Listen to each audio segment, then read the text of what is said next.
Hello and greetings, everyone, and welcome to our session today entitled Scaling CX Without Limits, the new playbook for global growth without boundaries. I'm Michael DeSalles, Principal Analyst with growth consulting firm Frost & Sullivan.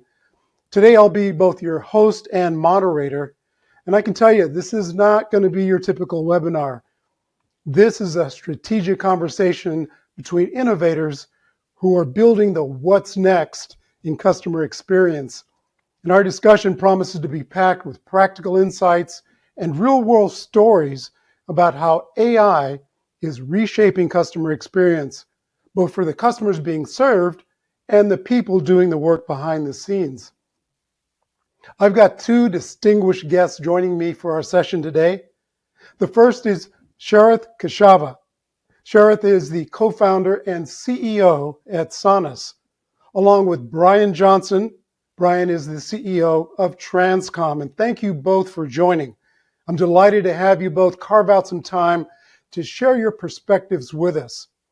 Before I pepper you with what I hope will be some provocative questions, I wanted to share just a few data points from our research reports and the interviews we have with CX leaders across the globe as it relates to CX challenges, priorities, trends, and focus areas for 2025. Here are just a few of the contact center priorities, both strategic and operational, that CX leaders are tackling across call centers. And those call centers can be large, medium, or small across the world. Upskilling agents, for example, improving brand loyalty, improving CX and EX, attracting and retaining talent, deploying AI strategies, and with that, data centricity. Also, we've got the actual research findings I wanted to share with you. And out of those priorities, if we drill down just a little bit, we can see that there is a distinct and a clear move to focus on upskilling agents, attracting that right talent, and improving the employee experience. And I think with this kind of focus, I've listed a number of anticipated benefits and opportunities for growth. For example, as we look at increased revenue, higher skilled resources, cost reduction, and improved SLAs. And finally, I'd like to ask the CX executives this question. What keeps you up at night? Is it things like future recruiting, hiring, retention strategies, agent dissatisfaction and disengagement, training and career development? Balancing AI and automation with live and digital agents weighs pretty heavily. And then finally, supervision, leadership development, and corporate ESG. So with that, Sharath and Brian, let's jump into our first discussion question. Here's the question. For Sharath, Transcom recently announced this great partnership with Sonus. What can you tell listeners about the partnership and what it means for the future of customer experience? Great question. And I have my friend Brian to thank a lot for this. When you think about the story of Sanas, we created this product and this company primarily to bridge communication and biases across people all over the world, right? The way we solve the speech understanding challenge at Sanas is a two problem paradox, right? The first core problem is it's funny, most people don't understand, even a global language like English is spoken in 1,000 different ways. We refer to them as dialects. At Sanas, with what we build as our speech understanding algorithm, we've mapped English being spoken in over 1,600 different ways, right? Just within a country like India, it is probably spoken in over 500 different ways, right? So when we started the company and we took the product out to market, one of the key things that Brian told me was, hey, if you think about the overall history of outsourcing, outsourcing actually came to India first, right? And primarily because of the way Indians spoke, because of their dialects and their accents, it made it harder for a Western ear to understand them very, very clearly. It was not about people did not know what they were saying. The problem was how they were saying it. So a lot of the jobs from call centers in India moved to the Philippines and the rest of the world, right? With Sanas, Brian's primary thing was, hey, this is a unifier tool. This will bring jobs back to India. most of the global markets when it comes to English speaking agents are tapped out, right? But India has a massive amount of talent, right? And with a product like Sanas, this can provide massive employments to a lot of people in India. And also provides enterprises like Transcom to scale within the India region. So he not only decided to partner with us, he made a very bold step of, I'll let him talk about what he did for Transcom within India. But it was a game changer, right? And I think when you look back now and you look forward 5 years from now, I think Transcom would have played a very pivotal role in bringing jobs back to the country. But I'll let Brian uh, talk about what he actually did that enabled this move. Yeah, absolutely. Thanks, Sharath. And, just maybe a little bit, Michael, to reflect on the partnership as well. I had the privilege of becoming familiar with Sonus all the way back in 2022, when they were still very, very young. Obviously a young company today, but very young then. And I knew immediately that they had something very, very special here, for a few reasons. Of course, the doors that it opens and the constraints that it promised to remove at the time, which it is now beginning to realize in full force, obviously, but also the other potential of what this type of technology might enable, which I'm sure Sharath is going to be sharing plenty about today as we talk about the future of Sonus and how it might be applied. So I was super excited. I've been bullish about it coming into Transcom. It was already something that I had shared with the company and where they might be able to benefit. Transcom had not had a presence in India for many, many years and felt like it was a strategic opportunity, and it definitely is. We acquired an organization called vCosmos in early 24 in India with a very strong strategy behind how we were going to grow that market, understanding both the importance of us being in India with a strong presence and delivery vehicle, but also understanding that the future of the BPO, India was going to play a very important part. And Sonus was going to be a very big enabler to that, as it has become. So a couple of things that we did. First is that we automatically made the strategic decision to apply the Sonus technology in India across the board. But the other thing that we did that we felt like was important in terms of helping amplify our message and our offering in India was to make the market know that we were willing and open to offer Sonus to any and all customers that were willing and open to come be supported with us in India. That's had a huge impact. We've gotten a lot of attention from that, as you would imagine. It's opened a lot of doors and a lot of conversations, as well as a lot of wins of new customers and expansion with existing customers. So we couldn't be more happy about it. And there's some reasons that I think we'll probably get into as we go here as to how that's been able to enable us to do that and why it's been so valuable to us and our customers. Great. Thanks, Brian. Well, Sharath, if I could piggyback on the first question, because along with that partnership, you also made an exciting announcement recently about Mhm. voice-to-voice translation. Can you tell us a little bit more about that? Yeah. Remember, I spoke about the speech understanding problem being a two problem paradox. The first problem was two people speaking English, but in different parts of the world to be able to perfectly understand each other. That's where we launched the real time accent translation product, which is used by Transcom and globally with over 40 different organizations.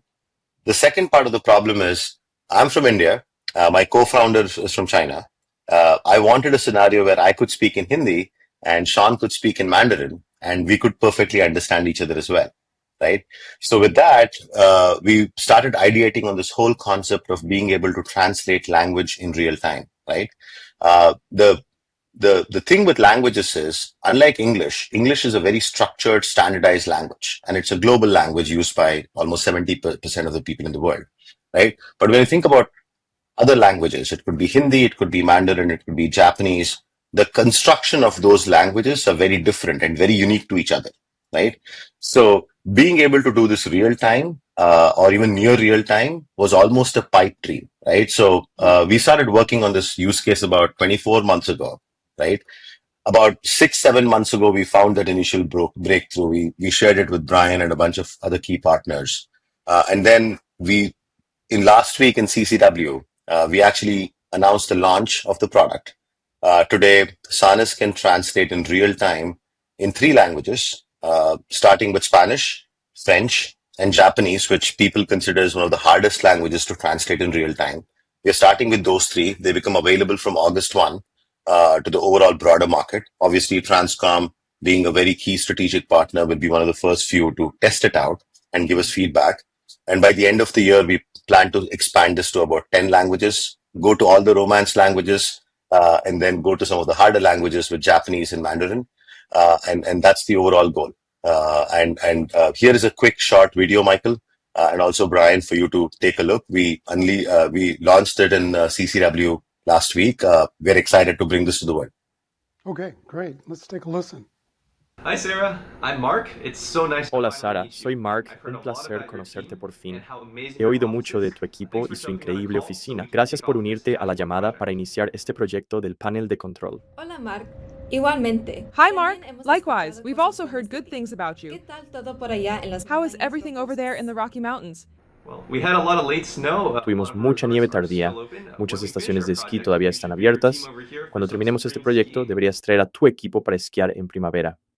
Sí, hagámoslo. Yes, let's do it. Veamos este panel de control. Okay, He let's see this generado algunas dashboard. ideas para- Mec, j'ai aucune idée de ce qui m'a piqué. Dude, I have no idea what bit me, but it's very red and very swollen. Oh no, I'm so worried. WebMD just told me it could be a bite from a brown recluse spider. Really? Do you get Ah bon? T'as une grosse ampoule violette? Ah non, rien d'aussi dramatique ou... Huh? dégoûtant. No, nothing that dramatic Mais or ça disgusting enflait for si now, vite que ça m'a fait but it flipper. swelled up so fast, it freaked me out. WebMD always goes WebMD, full c'est force, toujours so l'apocalypse don't avec think eux. brown Te mets pas en recluse tête yet. tout de suite que Just c'est put une some araignée ice in it, recluse log brune. off, Déconnecte-toi, and, go to mets de the la doctor glace to take it dessus first. et va voir un médecin. Hello Naomi, it's so good to see you. ナオミさん、こんにちは。会えて本当に嬉しいよ。京都での日々をいつも思い出すんだ。あんなに特別な場所に住んでいるなんて羨ましいな。サムさん、あなたと話せるのを待ちきれません Sam, でした。 I couldn't wait to 寂しかっ talk た to you. ですか？ I was こうして lonely. 話せるようになって、それほど辛くな But く now なり that ま we した。 can talk like this, もっと it's 早 not く so こうなってれ painful. ばよかったのに。 I wish it could have been like this sooner. I know. Isn't it great we don't have that そうだね。もう会話の途中で翻訳アプリを使わんくてもいいなんて本当に素晴らしいことだよね。それでね、イサンフランシスコに遊びに来てくれる私の美しい街を案内したいんだ。今日、航空券を探してみます。 I'll try looking for airline tickets today, and 帰り maybe の飛行機で隣に座ってもいいですか？ could I sit next to you on the flight back? Well, thank you so much.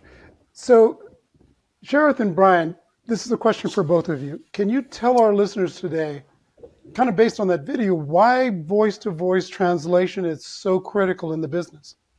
Brian? Yeah, that's a great question. And maybe even if it's okay, Michael, I'll talk a little bit about even some of the other features of Sonus that I didn't touch on just before that kind of even predicate the real-time translation, because I think that is on a whole different level, even from some of the amazing things that Sonus has already been able to accomplish. One of them, and this is a very basic one on the surface, is the noise canceling capability it has. I think it's one that might get overlooked by the market at times, though Sonus has gone out and offered it to everyone free of charge, which I think is a brilliant strategy, as Sharath notes. But, call center noise is a bigger issue, I think, than people give it credit for at times. Obviously, how you build your sites, the headphone technology you use, the microphone technology that you use can mitigate that. But there's not really a perfect solution out there. When you look at what Sonus needed to do to be able to enable the accent translation that it has developed, it required them to remove not only the ambient noise from an environment, but also other voices, which you would find competing products that were there for noise cancellation weren't really as equipped to do. And so when you listen to the noise cancellation in the Sonus environment, it is absolutely crystal clear. It's amazing how clear it is. And so aside from that, generally supporting a great interaction with the customer, it also can provide savings to the BPO or the customer service environment, because now you're spending far less on things like acoustic ceiling tiles and, super expensive workstations and things like that. Not that those things aren't still important, but they're not critical just to the noise element. The accent translation itself, I would tell you, has been hugely valuable to us. Maybe some of the benefits of it are obvious to the listeners that know a little bit about the product. But I think another one of the areas that has been very important to us, two areas. One is the agent side of the experience and the benefit it gives to the agents as much as it gives to the customers in creating a more seamless interaction. Obviously, you're going to recognize lower handle times, better resolution rates, better overall satisfaction. But the friction that it removes from the phone call due to some of the back and forth that can come with constrained interactions is also incredibly important. And as you pointed out, and I'm sure we'll talk more about this too, some of these key areas of focus for AI as it continues to emerge, employee experience and how to improve that employee experience is one of those things.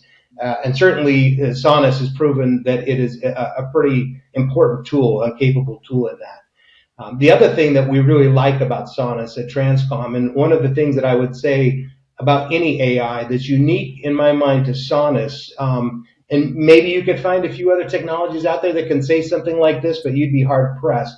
And that's it, that it's universal in its application. It doesn't matter what tools you're using, what CRM you're on, what processes you follow, automation, etc. There are always those more technical opportunities to go and attack, and in a lot of cases they should be. But to be able to put down a technology that automatically creates crystal clear communication, as well as removing those friction points from a customer interaction without anything but installing the tool and some simple configuration, really it's amazing and it's groundbreaking. But to get to your question, and forgive me for belaboring that point, I didn't want to miss the opportunity to explain that. Where the voice translation, real-time translation becomes incredibly powerful, we know at Transcom we're supporting countless languages here in the European market. We're very large on the European market, and we're only one of a few that are large on the European market. It is incredibly difficult in today's marketplace to find the best talent to provide service in some of the more rare languages that you just can't go and offshore as you might or nearshore as you might, the English language. That could be Dutch, that could be German, that certainly could be any of the Nordics languages, etc. We've had pretty good success so far with written translation tools as a solution for some of those, and the doors that opens, obviously, is it opens the labor markets for us and for our clients in terms of where we can go and find the talent that we need to deliver the services in a more cost-effective way. Where the technology has not come about yet until this development with Sonus is not just speech translation real time. There have been companies working on that for a while, and we've been watching that very closely. But much like the technology of Sonus and how it functions with accent, where it's not doing speech to text to speech to perform its magic, the same can be said about the solution because they're obviously building upon their existing solution for the language translation. So the lack of delay in that, the lack of latency it will provide is going to be a major game changer. And it's one of the main hindrances to other companies who have tried to crack this code and have yet to be successful in doing so. And so the door that opens for us, I call it, a borderless world, or maybe melting borders, that we use different phrases for it. And it all feeds into this idea of the India Renaissance, but I would argue not even just India. We've got Cairo, we've got Tunisia, we've got Philippines. We have multiple offshore and nearshore markets all through Eastern Europe with a lot of very talented people who typically at least speak English and often speak one or more languages beyond that. So now we have the option to provide virtually any geographic option to our customers to solve their needs regardless of the language that the need exists in. And that is, it can't be understated what a major shift that's going to be in the industry. And as Sharath pointed out earlier, in India alone, where the population is incredibly large, that one country alone is going to benefit hugely. And this is part of, I did an article recently on LinkedIn about this very topic. I believe it's going to usher back and growth into India on top of kind of its peak several years ago, tens and tens of thousands of jobs over the next couple of years. So we're super excited about it. We're excited to be an early adopter of it, as we have been so far, and to help Sonus bring this to its full potential in short order. Great, thanks, Brian. So Sharath, your take on voice-to-voice translation and its importance. I also wanted to acknowledge, I think you know you're doing something right when your customer talks about your product much better than you do. So for me, that's been the case with, especially with Brian. I think he truly believes in what we've built, right, from our noise cancellation product to our accent translation product. and also the language translation product as well. But for me, specific to language, Michael, it's very important because um, the the overall, if you think about the language translation market today, right? Either you go and hire somebody who speaks that language, right? Or when you're in between a call, especially in a regulated environment, it could be financial services or healthcare, when somebody says that, hey, I'm comfortable speaking about this in Spanish or French or Japanese or Mandarin, you're forced to bring in a translator on demand, right? And the translator that you bring in on demand is not qualified or not a financial expert or a healthcare expert to actually answer. You're almost depending on that person to be able to translate whatever the other person is saying perfectly to the agent and then relay back the same thing to the agent. One, it triples the handle time, right? It makes the call, which was 10 minutes, now 20 minutes longer. It creates a lot of dissatisfaction. And you're almost depending on a third party who might not know what the context is all about to be able to transmit critical information to an agent, right? This is where I think technology can be used for good. If you have a healthcare expert, a financial expert, or an expert in a specific domain, right?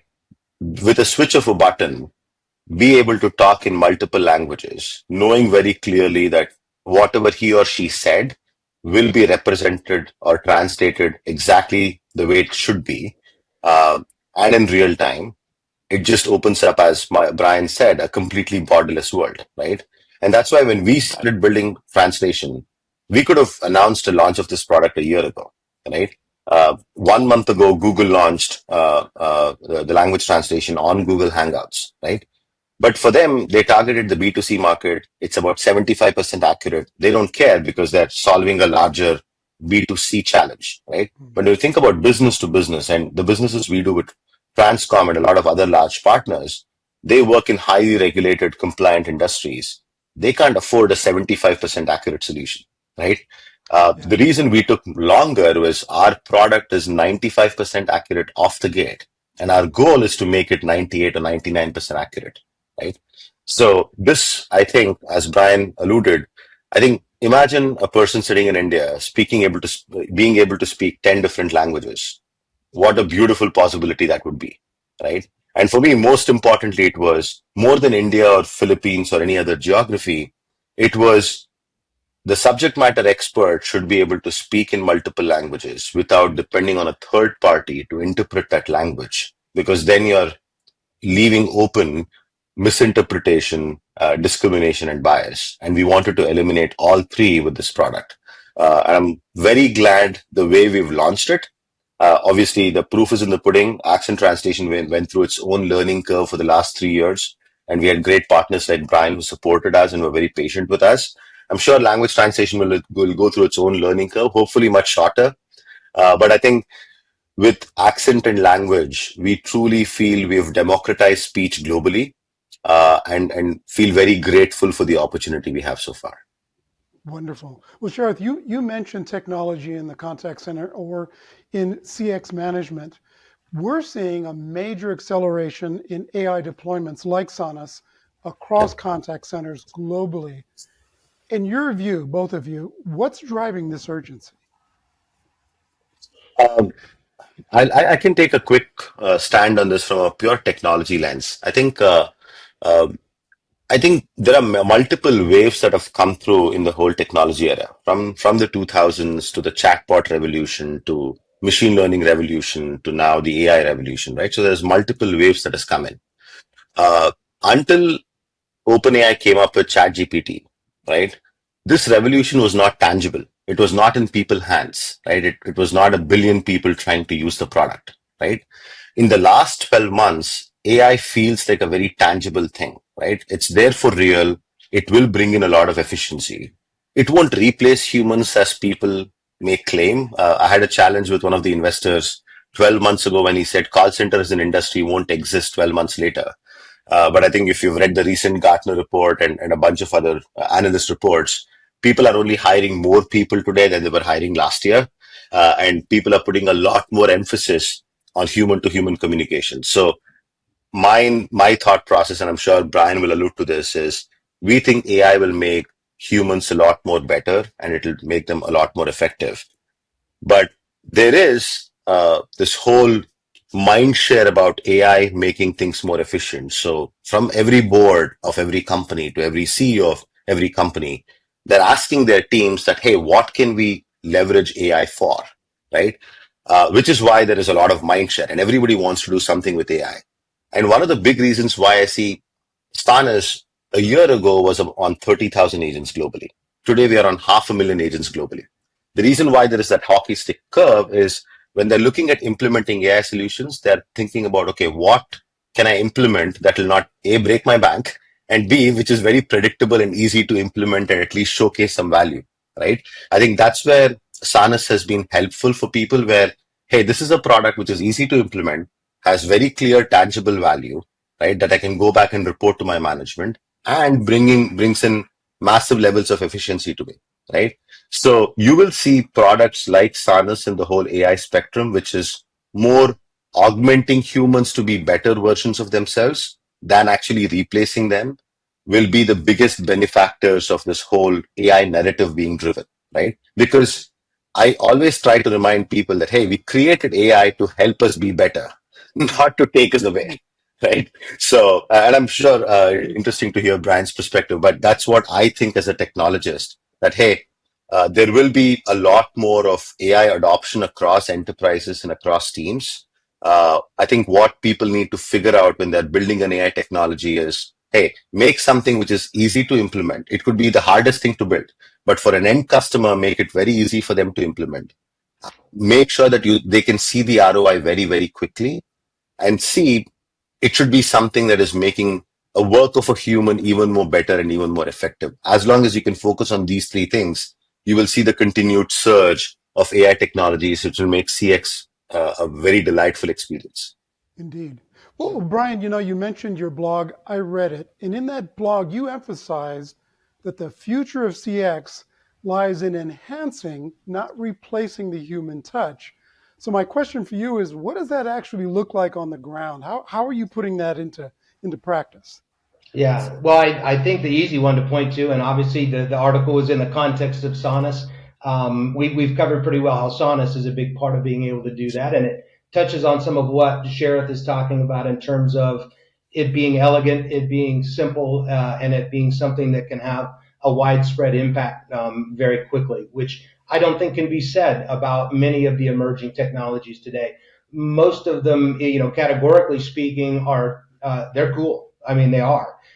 They promise some pretty amazing things, and I think when there's time to realize those things, we'll see how much of that promise is delivered and how much of that promise was more hope. I think what we've seen, Michael, in the last couple of years, and I think Sharath said it well. I've been in the business long enough to remember when IVR was going to be the beginning of call center obsolescence, and then it was going to be everybody was going to move from voice to chat, and here we are 25 years on, and I think chat is probably somewhere around 15% or so of the total interaction volume. And then you can go even further. You can look at things like automation and bots and things like that. And those were going to be the things that really had lasting negative impacts to the industry as a whole. None of which have come to fruition. And that's not to say any of those things weren't good. I think they've all been great developments in the evolution of our business and the way that we can create superior customer experience situations. But the reality of it is, and I think that this has really been demonstrated at full scale with generative AI as a development, that the hype was so great and the promise was so great that the imaginations ran wild. And what we've seen, not just from maybe some of our clients, but some of the prospects that we've courted, is I think some executives have made some pretty big, set some pretty tall expectations in terms of what they hope to realize with the benefits of this latest generation of technologies. And as people have moved into pilots and POCs and things like that, the complexity of getting things implemented, getting them working properly and delivering on that promise has proven to be much more difficult than I think many anticipated. What's interesting to me about that, and this is a little bit about the Renaissance, and I won't say the India Renaissance as much as the borderless world that we're approaching, and I'll even just keep it limited to the translation piece, is a part of what I believe is the impetus that's fueling this migration to lower cost markets is the enablement of a tool like Sonus. And the reason that clients are needing to do it is they have high aspirations for delivering better and spending less while they do so. And as the technology itself isn't coming through in every way, they're looking back to arbitrage as a mechanism to offset some of those shortcomings. And there's nothing wrong with that. I think it's a completely natural evolution. It's nice to know that there's an outlet in the offshore markets to be able to help our customers achieve those savings while we're giving the headroom needed for some of the other technologies to come around to realize their full potential, as many of them are starting to do. Right, right. Well, thank you so much for that. What I'd like to do, and thank you both for those very insightful commentaries, is give our audience an opportunity to pose some Q&A, and we do have some already queued up. I have the first question for both of you here, and here's the question. Where are you seeing the greatest ROI from AI right now in terms of customer sat, cost savings, or something else entirely? Brian, over to you, my friend. I think you'll do it better than me. Yeah, well, it's a really interesting question, and I think the big point for me, Michael, in the question is the ROI. ROI is so far been one of the more elusive things. It kind of points back to the topic we were just discussing, in that there was a lot of aspiration and hope early on about what the ROI of some of these technologies would be, and the reality of what they're really able to deliver right now is setting in. So I think ROI is an important factor in the entire equation, and I think that buyers and people who are exploring different technologies should not only look to the things that have been proven first, rather than to go and try and prove them for themselves, only to find out that they can't, but also to recognize a lot of times the way that customers look at an ROI, and I say customers, I mean more a client of Transcom as an example. It's always traditionally been in terms of very straightforward metrics that we use to measure our effectiveness every day. The handle time, the resolutions, NPS, CSAT, the ones we know well. It can be difficult to implement a given solution and then be able to link it directly and cleanly to those outcomes. And I would tell you Sonus is a perfect example of that. And I bring it up having lived this in pretty good detail with the Sonus team as we were working to understand our own ROI and to demonstrate ROI to our customers to whom we extended the solution. And what you'll find is that, in a given environment, if you're out doing a pilot, and let's say it's a 200 people or whatever the case may be, there can be so much noise in a typical interaction with a customer, whether that be a product issue or a service outage, a policy change, a pricing change, etc., that volatility inside of the business can affect the results in a way that compromises your ability to see the true and clear impact of any given solution. If it's not as simple as, let's say, handle time, right? If this becomes an issue of CSAT, there's so many factors that can affect that, including internal factors. Who we hired, how well did we train, how well do we develop, and all of those things. What we found in Sonus, to talk about it a little bit more, and in this context, is that that's not necessarily always the best way to look at ROI. And yeah, you will find improvements in those things. Sonus can provide a slew of very real case studies that demonstrate that. But in those environments where it's a little bit more difficult to see, what we found is that you kind of got to go to the basic premise of what you're looking for. And in the CX environment, language capability, particularly in the nearshore and offshore environments, is number one, always number one. You're going to hire on it. You're going to select on it. You're going to place on it, all of the things. And if somebody is in other ways, looking to be a potentially good employee, language becomes the main qualifying factor. So knowing that, and knowing that Sonus could potentially improve the output of your people by applying the technology, the real question for us became, well, what does it do to their communication capability, not the outcomes of the metrics that we think communication drives, where there's all the noise in between. So we started looking at, if we were to hire somebody and test them for language, what would their score be in the language test with and without a Sonus? And we were amazed to find the improvement that it carried forward. I mean, it was astounding. And it showed us a couple of things. One is that we were going to be able to hire people that met our standards and our clients' standards that otherwise we may not have been able to. So now it's opening labor markets, opening labor pools, and it's also opening up opportunity for people, which is important as any, who otherwise might have aspired to be in the industry and not had that opportunity.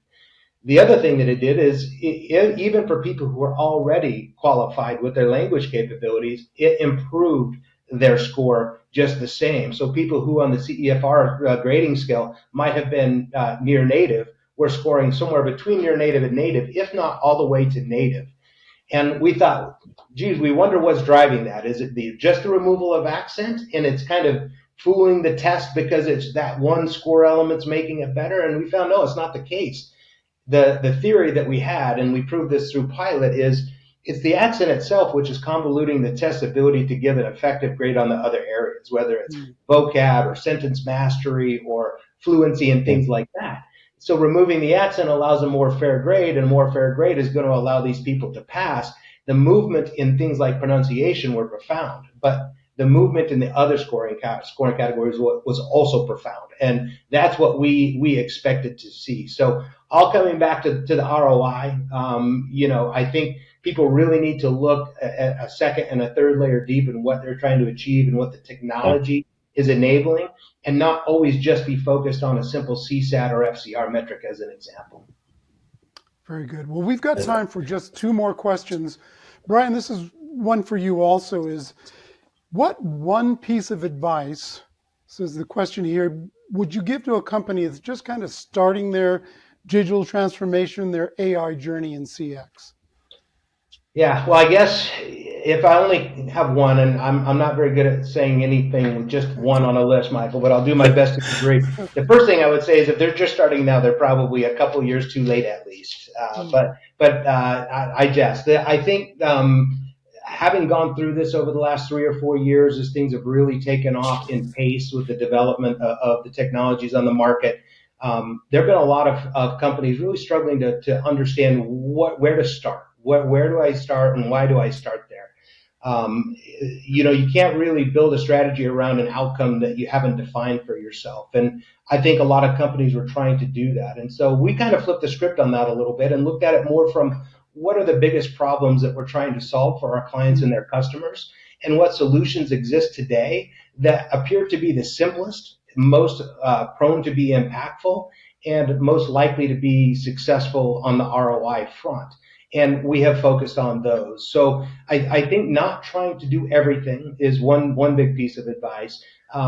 Looking at it through solving problems as we always have, rather than some broader overarching transformation or digital strategy. Don't try to boil the ocean. Focus in on very specific challenges and come with very specific solutions. And the next thing you know, your toolbox is building, and it's actually informing your strategy rather than strategy trying to inform the path that you take.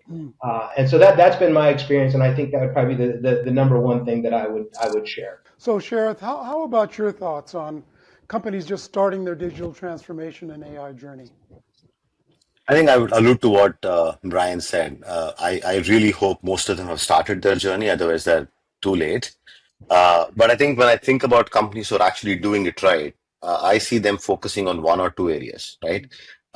If you think about customer experience as a domain and contact centers as companies who are on the forefront of some of these transformational journeys, I see them focusing on one or two things, right? So either they're focusing on what I refer as foundational, because if you think about a call center, they get paid when an agent takes the phone call, right? So they're focused on, hey, how can I hire, train, and put the agent fully equipped to take that first phone call in the shortest period of time, right? So people are either thinking about starting their transformation journey in hiring accurately and hiring the right kind of people, equipping them and training them in the most efficient way possible, and putting them on the floor to take that first call, right? So this I refer as the overall foundational piece for every contact center. So I see either people investing heavily on that, or they're investing heavily on productivity. Okay, now the person is well trained, he or she is taking that first call. How can they make sure that they are the best representative of themselves and their brand on the call? That's where technologies like Sanus comes in right up and center, because it's creating that studio-like environment to an agent. removing all the biases because of accent. Because of this, an agent sounds a lot more confident. Because the agent is sounding a lot more confident, like what Brian spoke about CFR standards.